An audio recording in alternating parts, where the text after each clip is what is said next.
Welcome to Strip Cover Lit. I'm Adrian Fort. And I'm Dalton Gentry. It's Variety Hour. It's going to be 30 minutes, though. It's that time of the week again. We overpromise and underperform. It's fair. It's been a history of ours. It's fine. Yeah. It's fine. What are you going to do? Are you done? So, again, and I say this often, I've never been able to understand Variety Hour.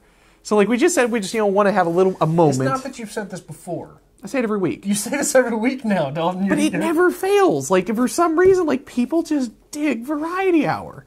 Well, I don't know that it's people dig Variety Hour. It's that it's our most popular show, which really doesn't say much. So, I have to get to this point, though, because, you reach weird, pinnacles of your life where you're like, hey, oh my God, I've made it. I feel accomplished. I've done something. I mentioned a few weeks back, maybe a month back, I don't remember, that somebody mentioned, getting high and watching Variety Hour. And now we're receiving more comments. And, somebody commented last week, they're like, it really is just an underrated thing to get really high and watch Variety Hour. I'm like, are you trying to tell me that people sit at home and get high and just watch me tell embarrassing stories about myself? Oh, what is that? No, Variety Hour's up. Let's smoke some pot. I know. We should start dropping Variety Hour at 4:20 instead of 5 p.m. We should start dropping it at 4:20 and just talk like this. But no, it just dawned on me. Randomly play a police siren and heavy knock on the door. 16-year-old Dalton is so proud of 28-year-old Dalton right now.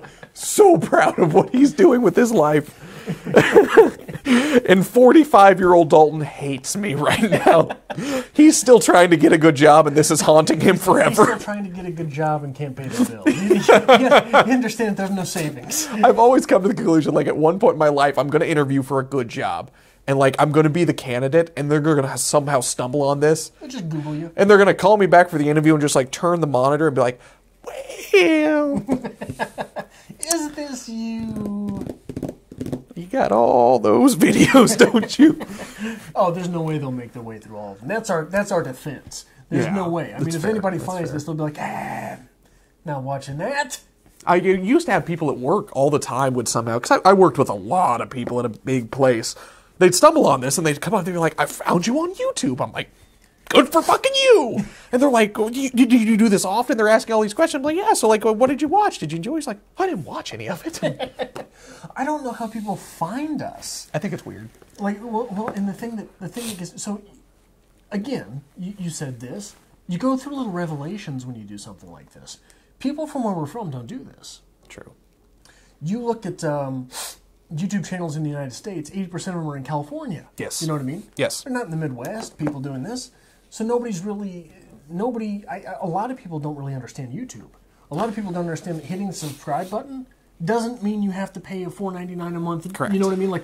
They think that it's like a magazine subscription, so now it costs money or something. People don't even understand that. A lot of people don't understand YouTube is just basically a social media. True. It's like a Facebook. You can just have it. If it cost $4.99 to subscribe to a channel, I would not be wearing a shirt that is 2 sizes too big for me. Right. Yeah.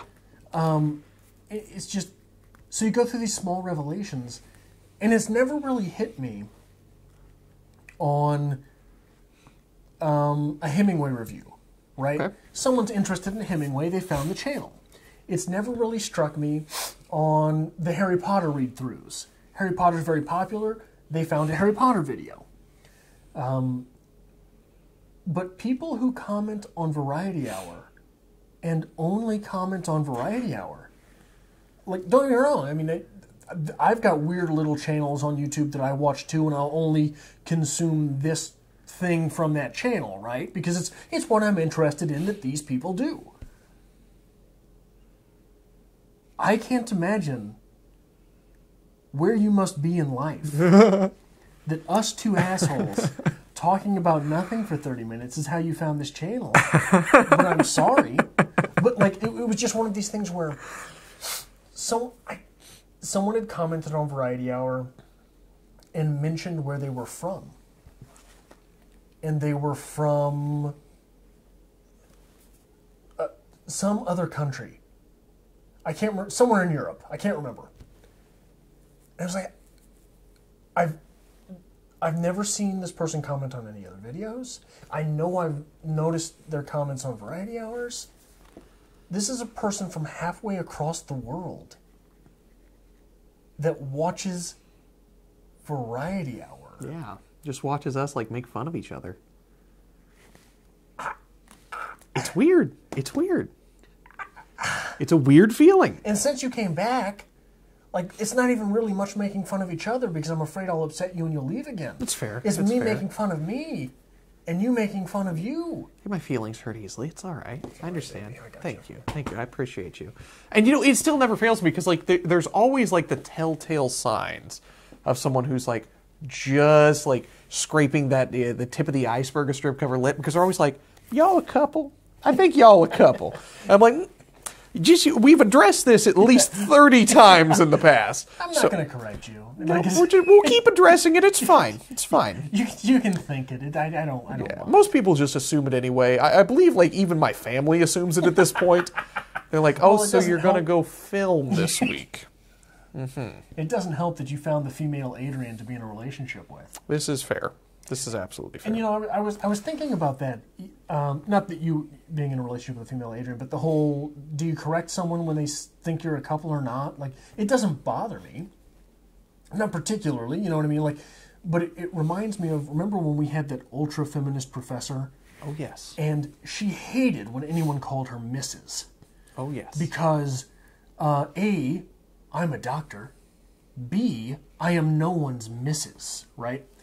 And then it was about 3/4 of the way through, and this was day one. Like, this was her entire lecture on day one of the class. Yeah. Don't call me Mrs. And she was a lesbian, right? And that's why she was no one's Mrs. She would not subjugate herself to a man, right? And about 3/4 of the way through the semester, the conversation came up in class about you and me. Yep. And about being an English major, and I guess speaking like we speak or something. People have always thought I was gay. Yeah. And you've had that too. Yep. And she got real up in because no one likes to be confused for something they're not. And it was sort of one of those things where, like, I've got no problem with gay people, but I was sort of voicing, you know, I don't like that assumption to be made because it's not me. And she was all up in arms. Well, why don't you like that assumption being made? And I said, I don't know.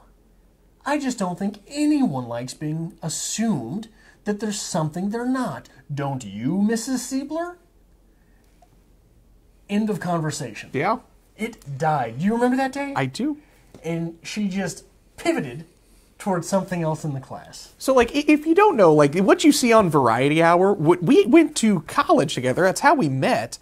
And, like, this was well before strip cover lit was ever a thing. So we had no outlet. So just, like, imagine us in a classroom setting. But this is pretty much what you got. Adrian's going to, like, quip off something just to piss off the professor. I'm not going to say a goddamn word because I slept through half the class. It just worked. It worked fine. In between classes, I'd get this. Yeah. Yeah. Yeah. And then, like, as soon as class was done, Adrian would, like, try to strike conversation. But, like, I gotta go. And then I'd just immediately go home and be like, that guy's fucking weird, man. Every fucking day. You would walk with me in the hallways. Did I? Yes. I'm adorable, aren't I? Sometimes. Sometimes. I don't know. College was a weird time. College is still a weird time. Actually, my first semester's done. Put it to rest. Official. How's your C? Haven't got my grades yet. I'm hoping for better than a C.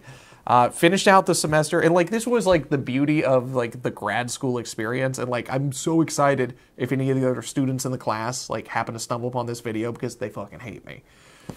So I was, because it was cross-listed for English 573, undergrad and graduate. So I was the only graduate student in the class. Yeah. So any point in time we had to, you know, come up with, you know, the answer. Well, let's see what the graduate student thinks. I'm like, fuck, I have to talk. Or any point in time we had an assignment. Well, let's do what the graduate student wants. I'm like, fuck, I have to make decisions. So it comes down to the final. And, you know, finals in college suck. And finals in a senior level English class, especially history of the English language, is brutal because it is a comprehensive exam for everything. I don't have to take that because the theory is I've already gained the knowledge. I'm at the point of learning how to utilize the knowledge. Shh, go with it. So I go in Tuesday. I have to basically teach. I have to basically run the class, explain my final project, my presentation, what I did. And the entire time the professor keeps acknowledging, she's like, well, as a graduate student, he's not taking the final. This is his final, so he won't be with us on Thursday, and he's done after today. Aren't you jealous? Like, exactly like that. I'm like, fuck, man, I'm going to get shanked in here. Like, as everybody's, like, staring at me, like, through bloodshot, bleary eyes because they've been, like, doing nothing but studying for the last week. I'm like, fuck. Cocaine in one hand and caffeine in the other. You got to get through it somehow. It's fine. It's perfectly fine. Oh, but yeah, it's put to rest. I haven't got my grades yet, but I think it went well.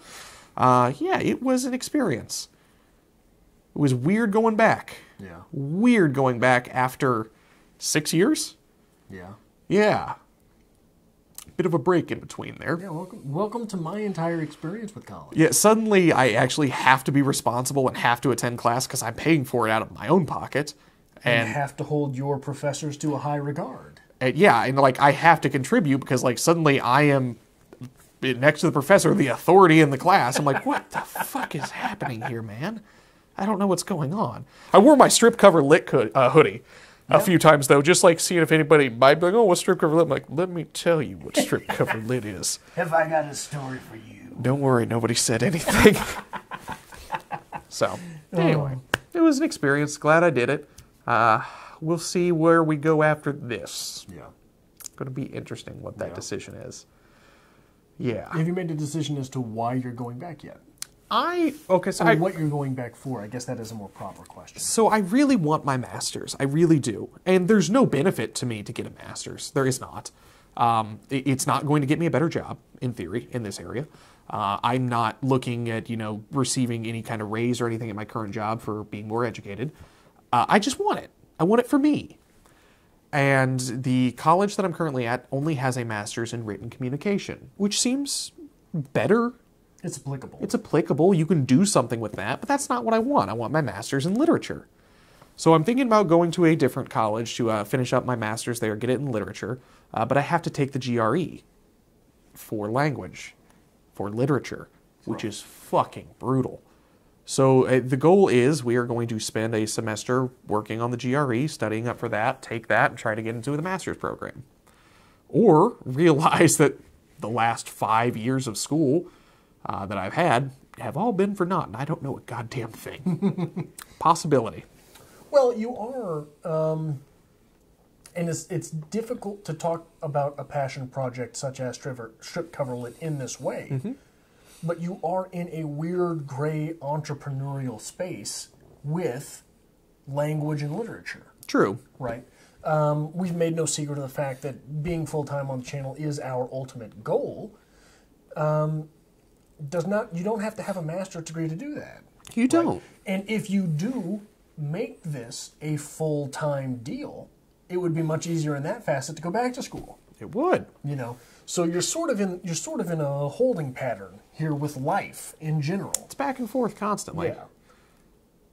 I thought you were going somewhere with that. You should be depressed. I am depressed, thank you. It is all for naught. It is all for naught, but I don't know. Like I said, I really do want a master's, and maybe that's just for me. And honestly, I'd love a doctorate, but I don't think I can hammer out, at least another 2 years for a master's, and then ship off somewhere for 5 years to work on a doctorate. Yeah. I don't think at this point in my life I have the time to dedicate to that. I'm torn on it. I would sort of love it just to do it, but the life-altering situation that I would have to put myself in to pursue that is such that if I've gotten to that place where I can do that thing, I don't give a fuck what anybody says about it. It's true. I don't need a doctorate. I'll just be doing my thing, baby, and I'm gonna let the dice roll. So because I struggle with authority. I mean, I think that's pretty obvious. But I also struggle with the campus setting. Okay. And I don't. get along well with others, I think is what they've told me since grade school. But, yeah, I don't know that I would... Who gives a damn if it's official at that level, unless you're getting a job to teach? True. And I'm not doing that. I'm not doing that. It's just something that I want. There was a comedian. Yeah, no, I can't think of the comedian's name because I'm terrible at this.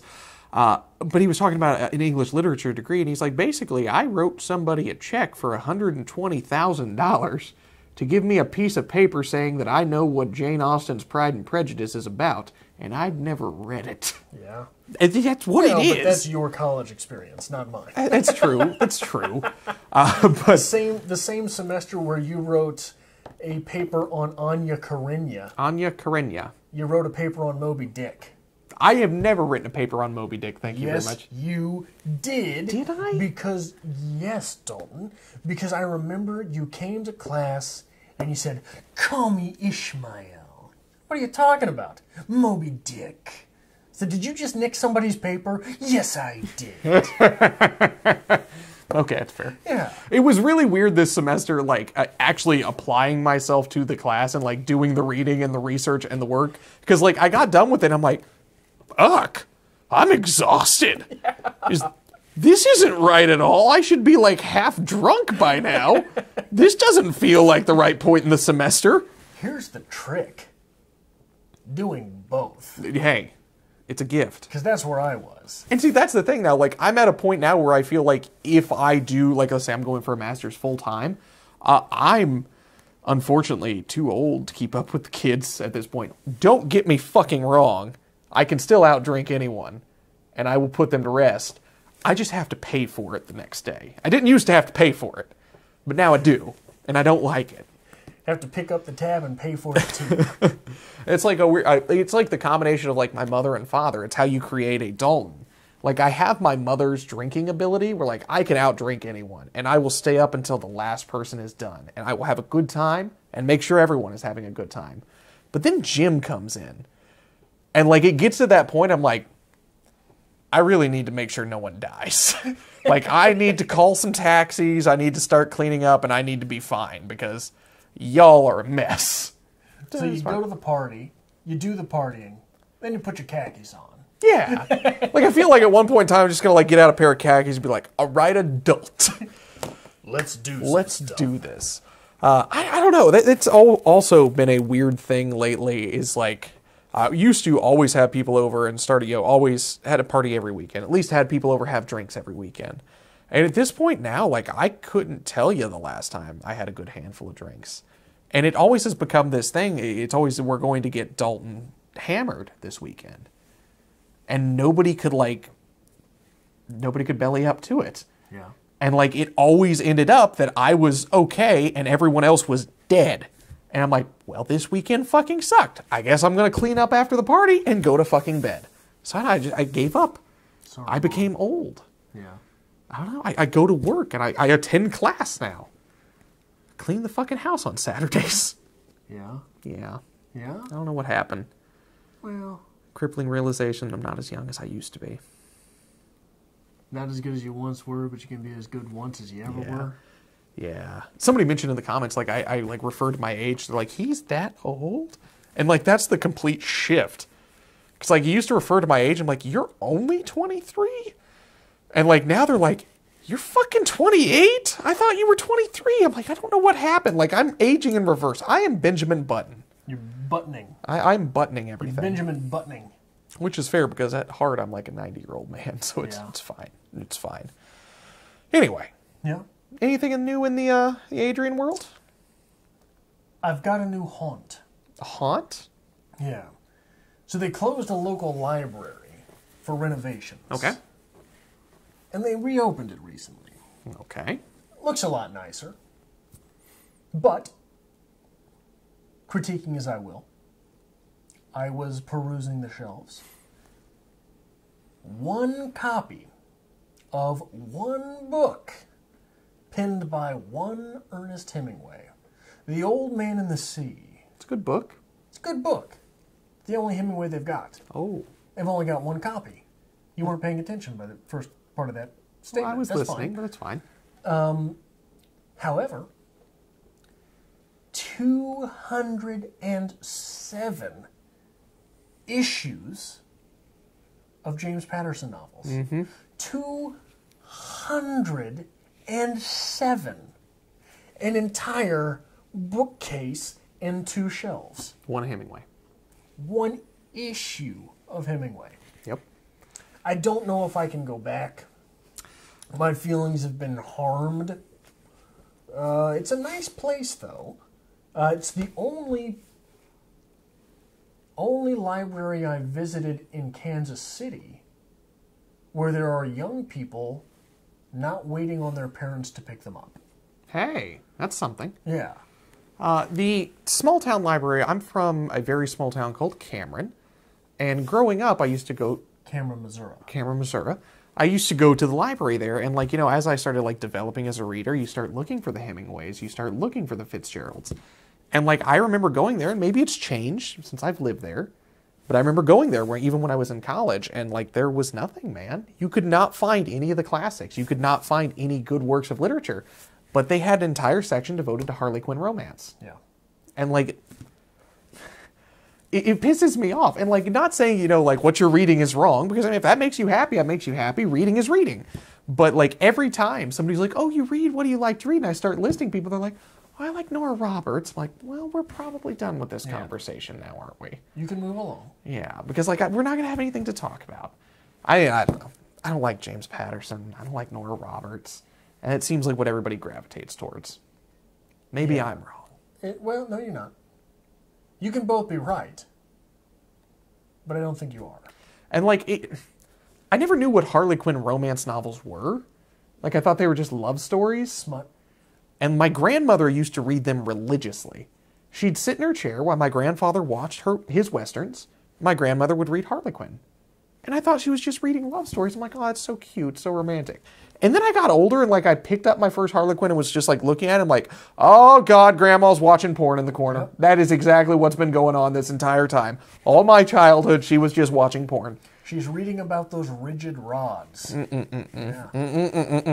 Can't do it. No granny a perv. Can't do it. I will say, I have inherited one thing from her that I'm like glad that I did, and I've just recently started doing it. Your beard? Yes, my beard. Grandma's. Clearly. No, like when she finished a book, she'd always write her name in it, because they'd end up just like trading books at the bingo hall. They just swap them around. And like, you know, if she got one that had Joanne in it, she'd realize, you know, she already read that. So like, they're Harley Quinn romance. They're so rememberable that you have to write your name in and make sure you read them. So like, I've dated the books. I start dated books. Like, you know, when I read them, I put the date that I read it on there, because it's kind of interesting to know like when I finished it. And God forbid we ever make anything of ourselves, so people will be like, oh, look at all these notes and highlights and everything. I got a Gentry issue. A Gentry issue. I got it in the little free library he put outside of his house because he's trying to get rid of his fucking books. And he's up there, but he's drunk. There is actually a little free library like 3 or 4 blocks from my house. Like, I've yet to investigate it because I know I'm going to be disappointed. Yeah. But I have probably 50-some books that I'm looking to just get rid of. Yeah. And I'm really thinking about just like slowly one by tossing them in there. Maybe write strip cover lit, in there just to see like we can catch any. Just see if they want to come over and get those reviews. Oh, they do something called Variety Hour. What the hell's a Variety Hour? Oh, watch this one. Yeah, I'm not going to watch the reviews on the book show, but I like that Variety Hour. Oh. I'm just here to humor you at this point. We brought the episode full circle. We did. It's not going to get better from here. No. It's downhill.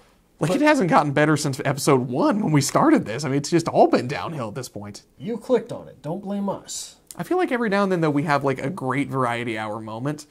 And, like, honestly, it's weird as it is, we crack ourselves up. And even afterwards, we'll still be laughing about something we said on Variety Hour. But there's always that one moment where, like, we'll finish filming, I'm like, I shouldn't have told that story. And, like, for the next week, it haunts me. I'm like, oh my God, why did I tell that story on the internet where people can see it? And for me, so I'm doing the editing. And the one videos that I edit with the volume on are reviews. Because I like to say, this is the 3 good things, this is the 3 bad things, I don't edit any of these with volume on. But I will recognize movements. Like, I'll do this first story, and I'm like, oh, that's where I told the story about that weird sexual encounter. How much did I tell about it? I didn't give this detail, did I? I didn't give that detail, did I? I certainly didn't say this, did I? Oh, well. And like, the problem is, like, I have friends who watch this show actually pretty religiously, which is awesome. Thanks for actually watching. But like, every now and then I'll tell a story that involves them. I'm like, oh, oh dear, I'm gonna get a message. That's a thing. I can't say anything bad about Megan anymore because she watches the show. So I'm like, yeah, everything's great. Everything's fine. The house is spotless. Thanks for cleaning it. I'm going to embarrass you. Go on. I got a text message from Dalton today. I was like, hey, I need to push filming back a little bit, a couple hours, if that's all right. A couple potential hours. I wasn't sure when you were planning on showing up. He said, yeah, that's fine. I'd like to see Megan before I come down anyway. Never gotten that text message about anyone else you've ever known in your life. That's fair. I like spending time with her. I like to see Josh anyway. No, I don't like to see Josh. I only like to see Josh when he owes me money, which he does owe me money. So I would like to see Josh. Meet, as you're familiar with Josh. Yeah. Oh, but no, I like spending time with her. So like, I figured, if we're going to be running late, I'm like, well, I'll stick around a little bit longer and, say hi to her at least when she gets home from work. Yeah. Because like, honestly, Friday, I wake up and I don't see her until I get home at like 3 o'clock in the morning. So, it's nice to at least say hi. Sometimes we have dinner in the parking lot at work. Yeah. Yeah, it's very romantic sitting in the car. Well, here's the thing with moments like that. They are not romantic. No. In the moment. Years later, you will think back on them and realize how romantic they really were. No, look at that. Because it was a small thing you were willing to do to inconvenience both of you simply to be together. That's very fair. Very fair. What a wonderful fitting end to Variety Hour. Look at Who that. says we're done? Well, yeah, the timer says we're done. Because we do have a timer because we don't understand technology. So we have to use a timer to make sure, we don't go over and the video doesn't shut off. Because let me tell you, it is a son of a bitch when you sit here for 30 minutes talking about, like, heavy literary criticism and realize you didn't record it. Yeah. Yeah, it's a thing. It's happened. Anyway, you want to end us off here? I blame you. You want to end us off for here? most things. No, that's the end. I blame you. Okay, fair enough. Maybe hit the like button if you're out there. If anyone's still out there, are you there? Maybe hit the like button. I feel like eventually if we continue making enough videos, we'll be like the automatic channel when you check into a hotel. Like, if you turn the TV on, it's there. So maybe once. Maybe somebody will watch. You good? Yeah. All right.